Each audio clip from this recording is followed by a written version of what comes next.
पौड़ी जिले की दिवंगत बेटी अंकिता भंडारी हत्याकांड में 30 मई को कोर्ट का फैसला आने वाला है। इस बहुचर्चित मामले में अब आम जन की नजरें न्याय के आस के लिए कोर्ट के फैसले पर टिकी हैं। अंकिता के पिता ने तीनों आरोपियों को फांसी देने की मांग की है। उन्होंने कहा, मेरी बेटी के हत्यारों को मेरी जीती जी फांसी होनी चाहिए। साथ ही उन्होंने वीआईपी अजय कुमार का नाम लेते हुए सरकार पर उसे बचाने का आरोप लगाया। अंकिता की हत्या वनंतरा रिजॉर्ट में हुई थी, जो मुकेश्वर ब्लॉक में स्थित है। मामला सामने आने के बाद मुख्यमंत्री ने डोप श्रीकोट नर्सिंग कॉलेज का नाम अंकिता भंडारी के नाम पर रखने की घोषणा की थी, जो अब तक पूरी नहीं हो पाई है। 2 साल से ज्यादा समय के बाद अब इंसाफ की घड़ी नजदीक है और पूरा उत्तराखंड न्याय की उम्मीद कर रहा है। देखिए, जो जिस तरह से मेरे निर्दोष लड़की अंकिता भंडारी को इन तीनों धुरंधरों ने मारा है, तो मैं पहले से कह रहा हूँ कि मौत के बदले मौत। तो परसों 30 मई को अंतिम फैसला होने वाला है और हम चाहते हैं कि हमारे जीते जी हमारे सामने इन तीनों को फांसी की सज़ा हो। देखो कि मुख्यमंत्री श्री पुष्कर सिंह धामी जी ने 16 सितंबर 2023 को घोषणा की थी कि अंकिता भंडारी के नाम से जो डोप श्रीकोट नर्सिंग कॉलेज है उनके नाम से रख दिया जाएगा। और अभी 20 माह बीत जाने के बाद भी अभी तक मेरी लड़की के नाम से नर्सिंग कॉलेज का नाम नहीं रखा गया है। न्यायपालिका पर हमें यही उम्मीद है, जैसे मैं पहले ही कह चुका हूँ कि मौत के बदले मौत, इनको तीनों को फांसी की सज़ा होनी चाहिए। देखो, ये तो अब ये न्यायालय पे डिपेंड करता है कि जबकि हमने कहा था कि फर्स्ट टेक के तहत केस जो कुछ सुनवाई की जाए, लेकिन उस तरह से हुई नहीं। और हमें दूसरी है कि हमें जब वहाँ अपनी तारीख में जाना पड़ता है तो हमें इतनी दिक्कतों का सामना करना पड़ता है कि 3-3 गाड़ियाँ मुझे बदलनी पड़ती है और कई बार तो मैं वहाँ पेशी भी नहीं जा पाता है। उत्तराखंड के पहाड़ी जिलों में मौसम हर दिन करवट ले रहा है। बागेश्वर जिले में जहां पिछले साल जंगलों की आग और धुंध से हालात खराब थे, वहीं इस बार अप्रैल मई से ही लगातार बारिश हो रही है। कपकोट तहसील में 40 मिलीमीटर मूसलाधार बारिश से जनजीवन अस्त व्यस्त हो गया है।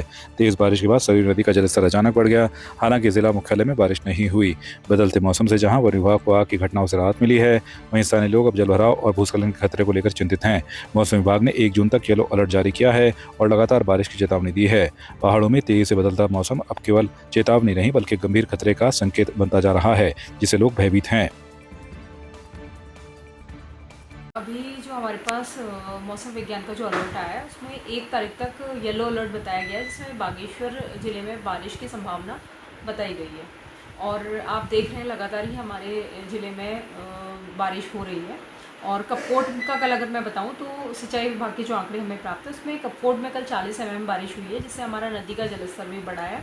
हालांकि फ़िलहाल अभी कोई नुकसान की सूचना प्राप्त नहीं हुई है और मार्ग भी फ़िलहाल सभी विभागों के द्वारा सुचारू बताए गए हैं और स्थिति पे सभी प्रशासन पूरी तरीके से नज़र बनाए रखा है और सभी को अलर्ट में रखा है। लाल कुआं विधानसभा क्षेत्र के युवा भाजपा नेता मोहित नाथ गोस्वामी ने भारतीय सेना के पाकिस्तान और उसके आतंकी ठिकानों पर की गई कार्रवाई ऑपरेशन सिंदूर की सराहना की है। अपने आवास पर आयोजित प्रेस वार्ता में उन्होंने कहा कि यह ऑपरेशन भारत की सैन्य शक्ति और राष्ट्रीय सुरक्षा के प्रति प्रतिबद्धता का प्रतीक है।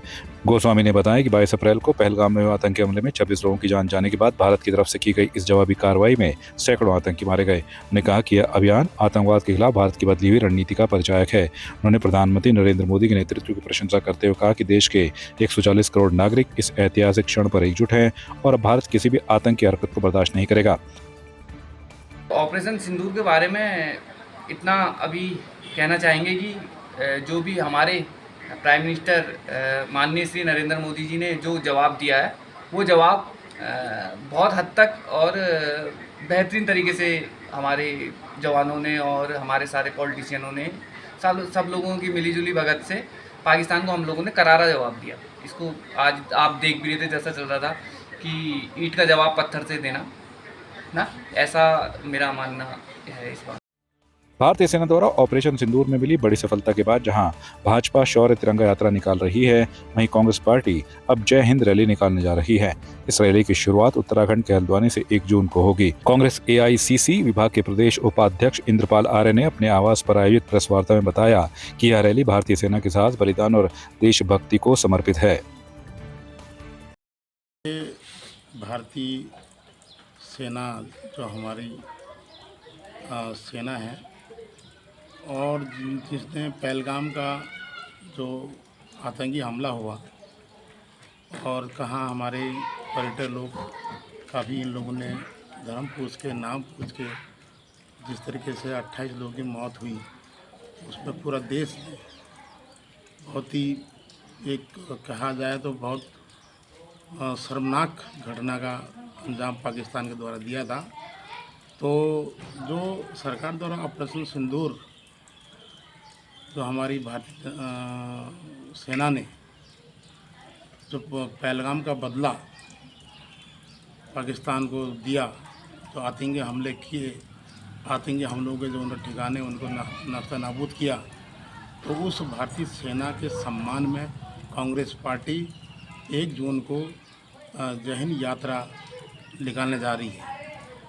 यह यात्रा इसलिए है कि पूरे देश में एक जनता के सही मायने कि किस तरीके से हमारी सेना ने और जो हमारी बहादुर सेना है, वीर सेना है, जिन लोगों ने अपना बदला लिया, और उसको हम कांग्रेस पार्टी जनता के सामने में अपना जय हिंद रैली के नाम ने उनका सम्मान में याद करने के लिए, और जो हमारे शहीद हुए, जो हमारे सैनिक शहीद हुए, जो हमारे परेड शहीद हुए, उनको भी नमन करता हूँ, उन्हें श्रद्धासुमन अर्पित करता हूँ, श्रद्धांजलि देता हूँ, जिन्होंने अपने इस लड़ाई में अपना पूरा योगदान दिया, पूरे देश के लिए अपनी जान न्यौछावर करी। आपकी इस पर क्या राय है, हमें कमेंट कर जरूर बताएं। इसके साथ ही आप हमारे YouTube चैनल को सब्सक्राइब कीजिए। आप हमें Facebook, Instagram, Twitter पर फॉलो भी कर सकते हैं, और संवाद 365 के साथ एक क्लिक में जुड़ने के लिए डाउनलोड कीजिए संवाद 365 ऐप।